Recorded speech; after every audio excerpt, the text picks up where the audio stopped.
1990चं दशक महाराष्ट्रात आणि खास करून मुंबई परिसरात प्रचंड मोठ्या प्रमाणावर गँगवॉर।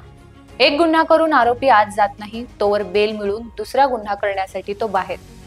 पोलीस प्रचंड हतबल झाले होते, काहीच करता येत नव्हतं। त्यातल्या त्यात प्रत्येक गुन्हेगाराला असलेलं राजकीय पाठबळ हा प्रचंड गंभीर मुद्दा होता। या सगळ्यातून बाहेर पडण्यासाठी एका कडक कायद्याची गरज भासत होती आणि अखेर 24 फेब्रुवारी 1999 रोजी एक कायदा आणला गेला।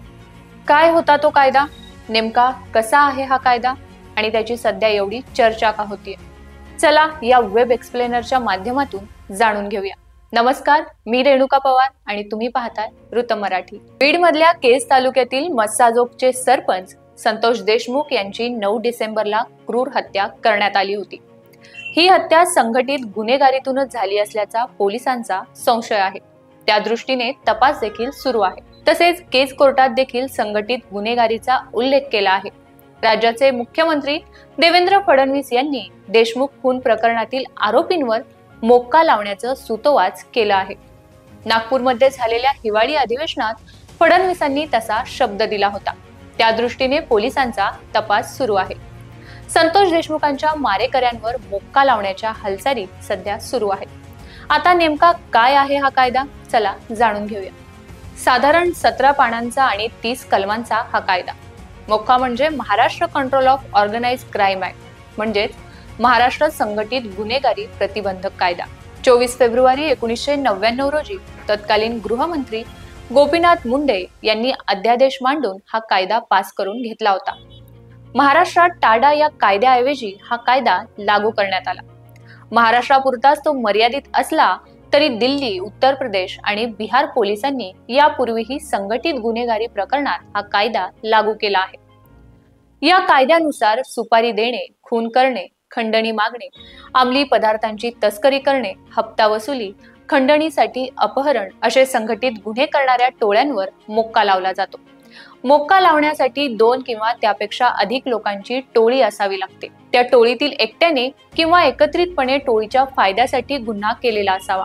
मोक्का लावण्यासाठी संबंधित टोळीवर किंवा त्या टोळीतील इतर सदस्यावर मागील 10 वर्षात एकापेक्षा जास्त आरोपपत्र दाखल असले पाहिजे आणि त्यात सिद्ध वा दाखल असलेल्या गुन्ह्यात किमान 3 वर्षे शिक्षेची तरतूद असायला पाहिजे।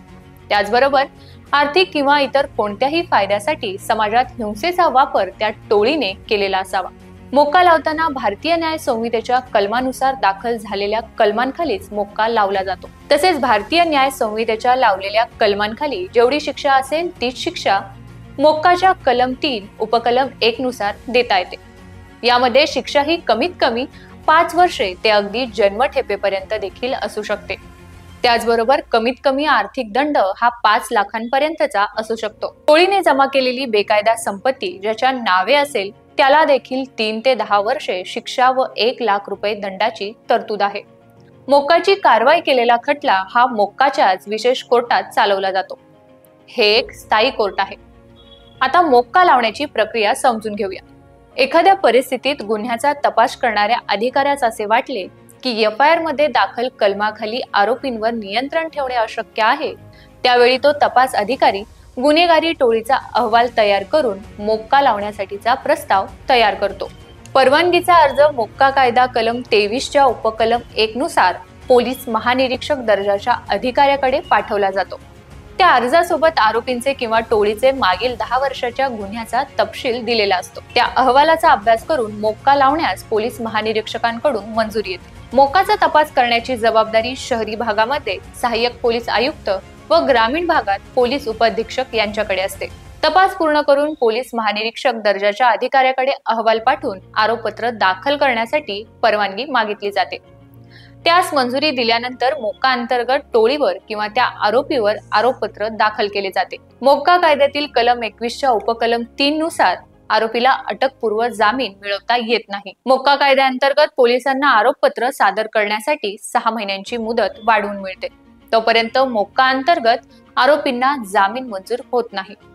आरोपी विरुद्ध पोलिसांना ठोस पुरावा सादर करता न आल्यास त्यानंतर जामीन मिळतो, परंतु बऱ्याच वेळा वर्षभरही आरोपींना जामीन मंजूर होत नाही। दोषींना जन्मठेप आणि 5 लाख रुपयांपर्यंतच्या दंडाची शिक्षेची तरतूद व दोषींची मालमत्ता जप्त करण्याचीही तरतूद आहे. तसेच या सगळ्या प्रकरणाचा इन्व्हेस्टिगेशन ऑफिसर हा उच्च दर्जाचा अधिकारी असतो, म्हणून यात राजकीय हस्तक्षेप देखील कमीच असतो. तर एकंदरीतच ही होती मोक्का कायद्याशी संबंधित वेब एक्सप्लेनर स्टोरी. तुम्हाला आमचे हे वेब एक्सप्लेनर आवडलं असेल तर लाईक करा, शेअर करा आणि आमच्या चॅनेलला सबस्क्राईब करा.